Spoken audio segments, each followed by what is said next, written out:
मानवी जीवन हे फार सुंदर आहे,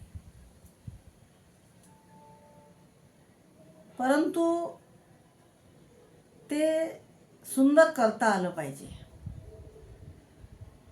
प्रत्येक माणूस हा आपलं आयुष्य सुंदर जगतोच असं नव्हे. सगळं काही असूनही माणसं दुःखाला कवटाळून जगतात, सुखाला कवटाळून जगतात, आसक्तीला कवटाळून जगतात. कितीही काही असू द्या, भौतिक सुख कितीही असलं तरी माणसाला तीव्र अशी भौतिक सुखाचीच अपेक्षा असते. त्याला कारणही आहे. अज्ञान, अहंकार, क्रोध, द्वेष, मत्सर, हेवा, ईर्ष्या, दुराचार हे माणसाला स्वस्थ जगू देत नाही, बसू देत नाही. हे जे दुर्गुण आहेत, ते दुर्गुण जर माणसाने आपल्या अंगी वसवले, त्याचं पालन जर केलं, तर माणूस कधीच समाधानी राहू शकत नाही, समाधानाने जगू शकत नाही.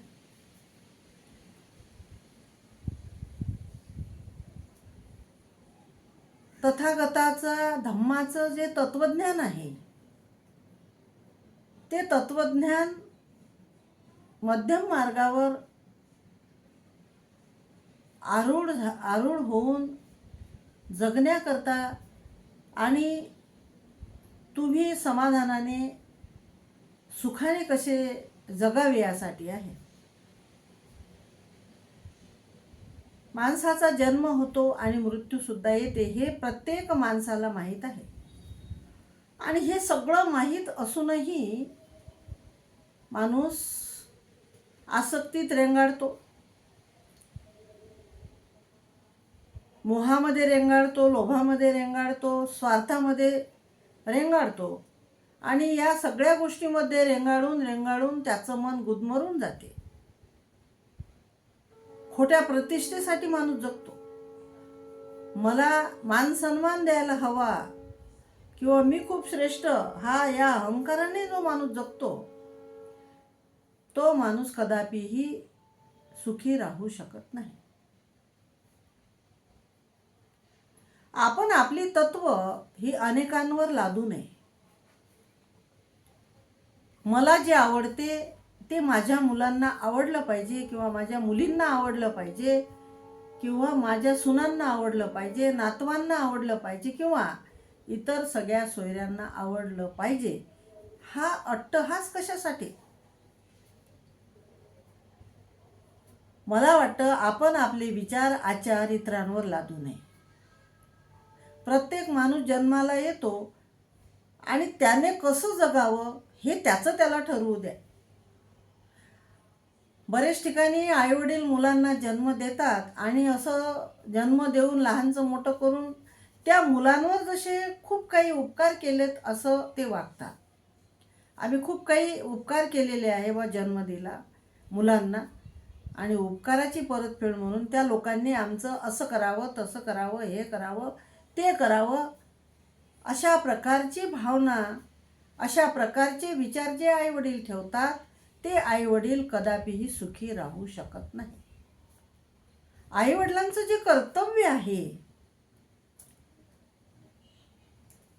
मुलांना जन्म देणे आणि जन्म दिल्यानंतर त्यांचं संगोपन करणे, लालन पालन करणे, त्यांना हवं नको ते पुरवणे, कपडा लत्ता, हौस मौज, शिक्षण, संस्कार आणि 21 वर्षाच्या नंतर हवी असल्यास योग्य ती सल्ला, हवी असल्यास जर मुलं मोठे झाल्यानंतर, स्वतःच्या पायावर उभे राहिल्यानंतर, त्यांचं लग्न झाल्यानंतर त्यांना जर आपल्या आई वडिलांच्या सल्ल्याची गरज जर भासत नसेल, तर मला वाटतं की आई वडिलांनी मुलांना अजिबात कोणतीही सल्ला देऊ नये. मुलांना इतकं सक्षम बनवावं, इतकं कणखर बनवावं की त्या मुलांना आई वडिलांची सल्ला घ्यायची गरजच पडू नये. मुलांनी आपले निर्णय स्वतः घेतले पाहिजे प्रत्येक गोष्टीच्या बाबतीत. मग ते शिक्षण असेल, कोणता विषय घ्यायचा असेल, नोकरीचा विषय असेल, जगण्याचा विषय असेल, बायकोला कसं ठेवायचं तो विषय असेल, तर त्यांचे निर्णय त्यांनी घ्यावेत. आणि निर्णय जरी चुकले तरीही चुकता चुकता अनुभवातून माणूस खूप काही शिकत असतो. जे आईवडील आपल्या लेकरांना दाबून दाबून ठेवतात, आम्ही म्हणू तसेच वागले पाहिजे, आमचं म्हणणंच यांनी ऐकलं पाहिजे, अशा पद्धतीच्या आई वडिलांना सुख मिळू शकत नाही आणि त्या मुलांचंही जीवन हे सुखामध्ये जाऊ शकत नाही. अशामुळे अशा या विचाराने किंवा वागण्याने मुलांच्या बुद्धीवर, मनावर अनिष्ट परिणाम होऊ शकतात. कुटुंबामध्ये कलह निर्माण होतो. आई वडिलांना वाईट वाटून घेण्याचं कारणच नाही. त्यांनीही स्वतःला असं घडवलं पाहिजे, असं बनवलं पाहिजे की त्यांनी हा विचार केला पाहिजे की मी जन्माला एकटा आलो, एकटी आली, तर मी मरणारही एकटीच, मी मरणारही एकटाच, आणि म्हणून मी काय याचा त्याचा सहारा घ्यावा.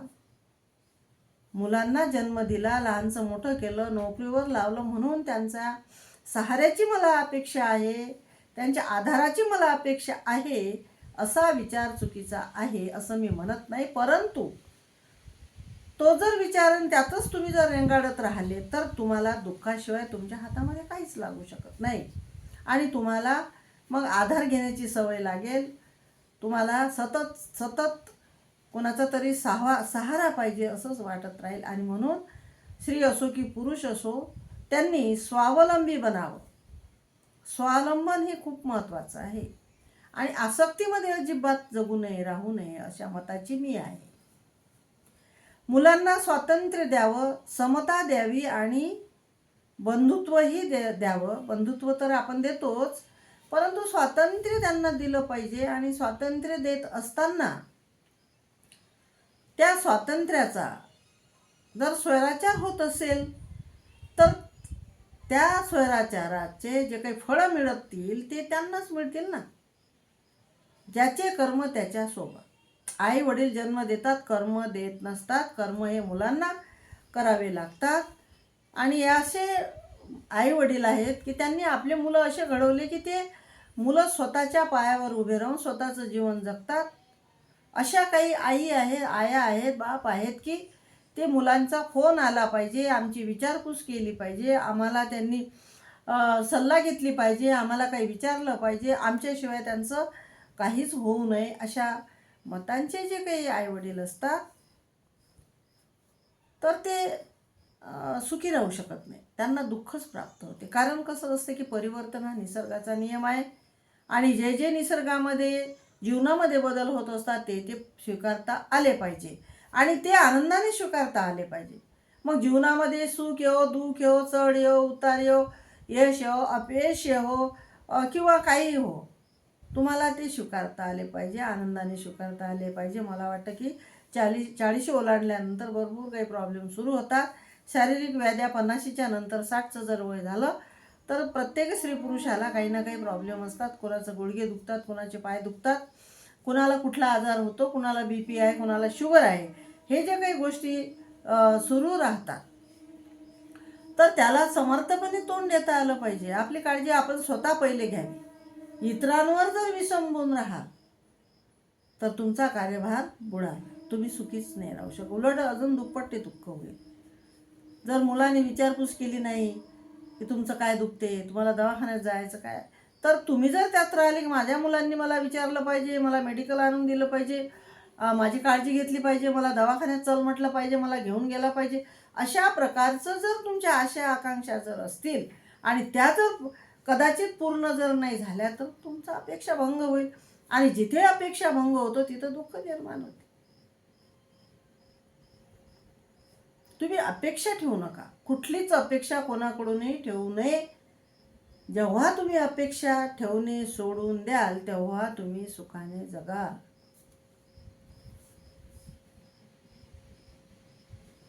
अपेक्षा नको,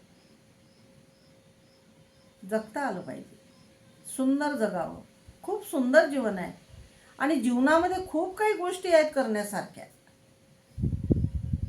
सकारात्मकता आपण आपल्यामध्ये ठेवली पाहिजे. आपली जे काही विचारधारा असेल किंवा आपली भावना असेल, आपण एक असं सकारात्मक विचाराने जगलं पाहिजे. Positive thinking. असं जगलं तर दुःख होणार नाही ना. प्रत्येक गोष्टीमध्ये तुम्ही निगेटिव्ह राहाल तर तुम्हालाच त्याचं दुःख होणार आहे. प्रथम तुम्हीच त्यामध्ये दुःखी सोबत दुःखाला सोबत घेऊन तुम्ही जगणार आहात आणि त्याचे जे परिणाम होत असतात ते अनिष्ट असतात आणि ते तुमच्या मनावर होतात, शरीरावर होतात. आणि खरं तर बुद्धाचं जे तत्त्वज्ञान आहे फार चांगलं तत्त्वज्ञान आहे. मानवी कल्याणकारी असा जो धम्म आहे तो धम्म समजून घ्या, त्याचं पालन करा. आणि काही गोष्टी कशा बदल होत असतात.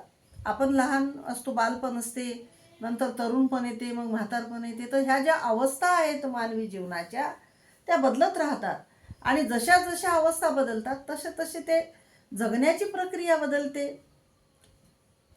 काळ बदलतो, सगळं बदलत राहते. युग बदलतात, युगामध्ये सगळं बदलतं. आता सध्या हे संगणक युग आहे, सगळं डिजिटल झालेलं आहे. मुलं शिकलीत सवरलीत पण अनुभव कमी आहे, त्यांना प्रॅक्टिकली नॉलेज नाही. मुलं मुली जे जगतात सध्या, जे आभासी दुनिया आहे त्या आभासी दुनियेमध्ये जगत आहे. तर घरामध्ये आध्यात्मिक थोडंसं वातावरण असलं पाहिजे आणि चांगल्या संगतीत राहिलं पाहिजे. जो विचारवंत आहे खऱ्या अर्थाने, मग तो स्त्री असो की पुरुष असो, त्या सगळ्यांच्या सोबत आपण वेळ घालवला पाहिजे, चर्चा केली पाहिजे आणि कुठली गोष्ट कुणावरही लादू नये.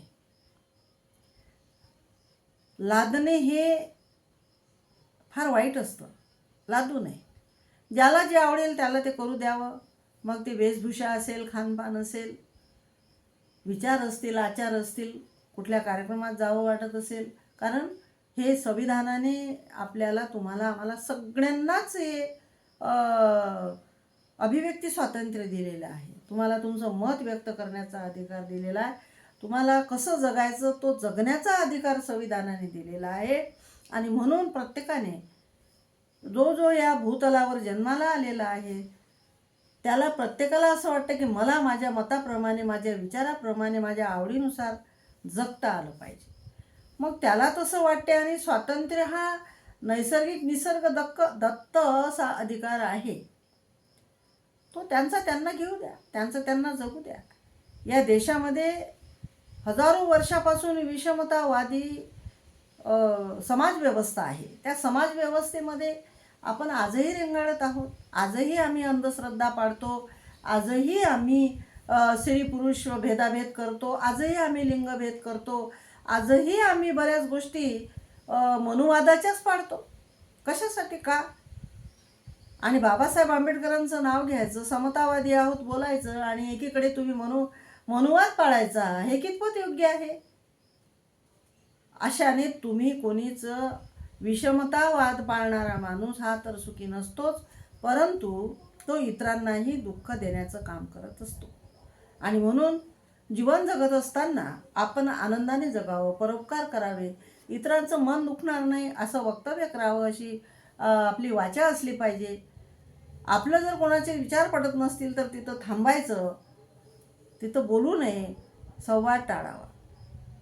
अशा प्रकारे जीवनामध्ये अनेक गोष्टी चांगल्या चांगल्या आपल्याला करता येतील. पुस्तकं वाचावी, लिहावी, लेखन करावं, कविता म्हणाव्या, आपल्या आवडीचे छंद जोपासावे, शेती करावी, शेतीमध्ये उत्पन्न काढावं, व्यायाम करावा. भरपूर गोष्टी आहेत. जे समाजामध्ये अपंग आहेत, निराधार आहेत, त्यांना मदत करावी. आपापल्या परीने जशी करता येईल तशी वैचारिक मदत करावी, आर्थिक करावी, जे तुम्हाला मानसिक आधार देण्याची मदत असेल ते पण कराल. आपण अनेक काही गोष्टी करू शकतो. जीवन सुंदर आहे, सुंदर जगावं. मानवाचा जन्म हा पुन्हा पुन्हा येणे नाही आणि म्हणून वेळ ही अनमोल आहे. वेळ वाया न घालवता आपण निंदा अनालस्ती तेच ते त्याच्यातच आपण न राहता आपण विज्ञाननिष्ठ बनून, समतावादी बनून, आपली समता पुष्ट करून आपण आनंदाने जगावं असं मला वाटतं.